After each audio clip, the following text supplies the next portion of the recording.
Magandang hapon sa inyong lahat. Dito naman tayo sa sinaunang barya ng Pilipinas. Siya nga pala, shout out sa mga Luzon, Visayas, Mindanao. Kumusta naman kayo dyan? Ito guys, umpisahan na natin.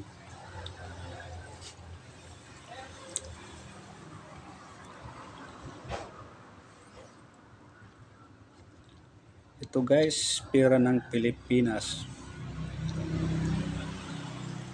Isabel, 1868. Ito guys, gawa sa silver.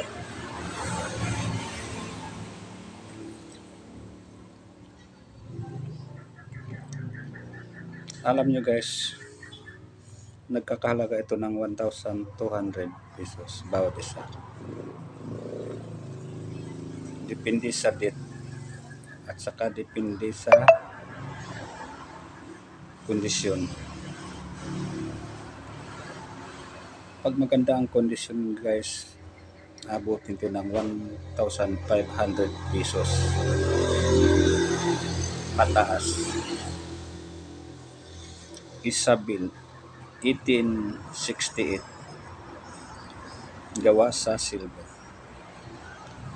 Ito guys, 50 centavos lang ito,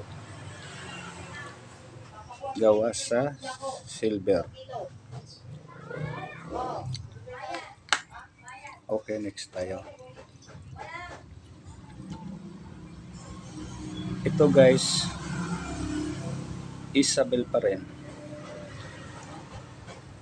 1868 pa rin.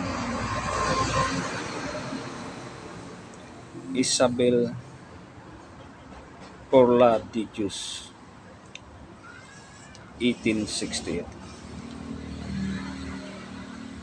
Mga ganitong klaseng coins guys, marami silang ginagawa, maraming ginawa, pero mataas pa rin ang value gawa ng may 100 taon na, at bukod doon gawa siya sa silver, kaya hindi siya pwedeng bumaba, pataas ng pataas.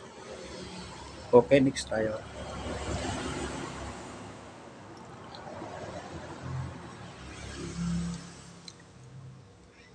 Ito guys, Isabel pa rin,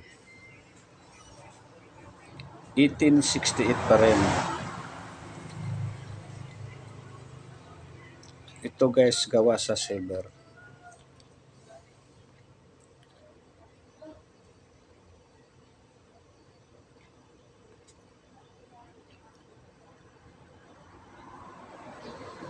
Mga ganitong klaseng coins guys, kahit saan mo dalhin sa sulok ng mundo, talagang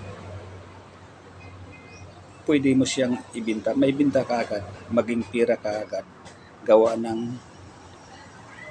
siya sa silver. At bukod doon, antik na siya, pira ng Pilipinas, Isabel, 1868. Okay, dito naman tayo sa number 4. 1868 pa rin, Isabel Porla de Dios, 1868. Ito guys, mga gawa sa silver.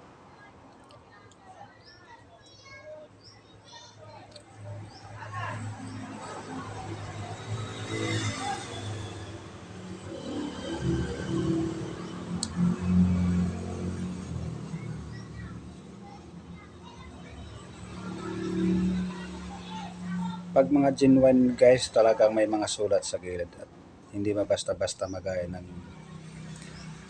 mga gumagawa ng pera. At bukod doon sa timbang at saka sa itsura. Okay, next tayo. Dito naman tayo sa number 5. Isabel pa rin,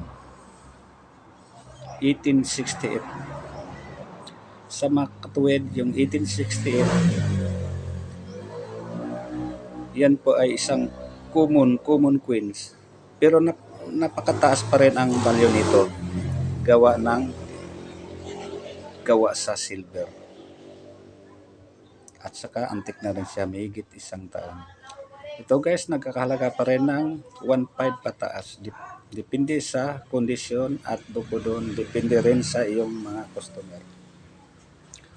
Okay, next tayo. Dito naman tayo sa number 6. Isabel pa rin. Isabel 1865.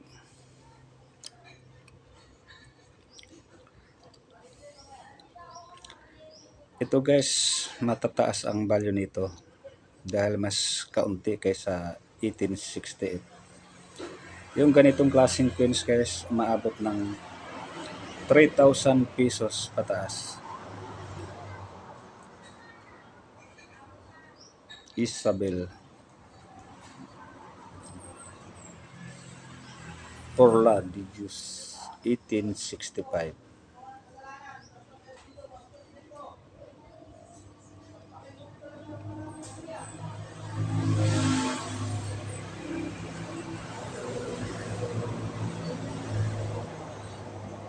Okay, natapos naman ang ating video. Maraming salamat sa inyong lahat.